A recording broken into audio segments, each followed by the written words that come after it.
తెలుగు చిత్ర పరిశ్రమలో అనేక మంది సంగీత దర్శకులు ఉన్నారు. ఎవరి బాణీ వారిదే. వారిలో తాతినేని చలపతిరావు గారితో ఒక ప్రత్యేకమైనటువంటి బాణీ ధోరణి.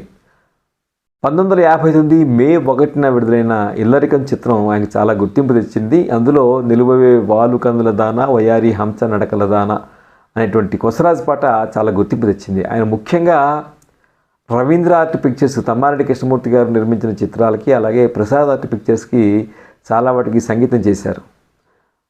అన్నయ్య మీద 2 ముఖ్యమైన పాటలు ఉన్నాయి. ఒకటేమో అన్నా నీ అనురాగం, ఎన్నో జన్మల పుణ్యఫలం, ఇది ఆడపడు చిత్రంలోంది.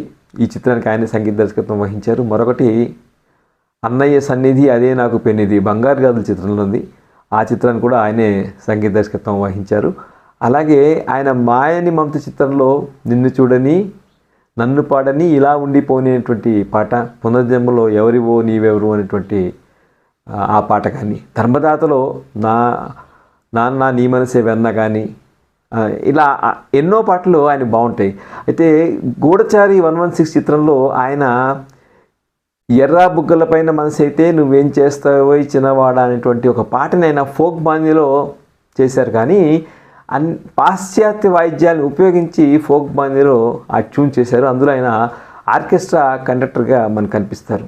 ఆయన ఒక సినిమా నిర్మించారు, మంచి మనిషి అనేటువంటి సినిమా. దానికి ఎస్ రాజేశ్వరరావు గారితో కలిసి ఆయన సంగీతం నిర్వహించారు. చలపతిరావు గారి బాణీలన్నీ ఒక ప్రత్యేకంగా మనకి కనిపిస్తాయి. ఆయన సాహిత్యం పట్ల మంచి అభిరుచి ఉన్నవారు. 1-2 పాటలు కూడా ఆయన రాశారు.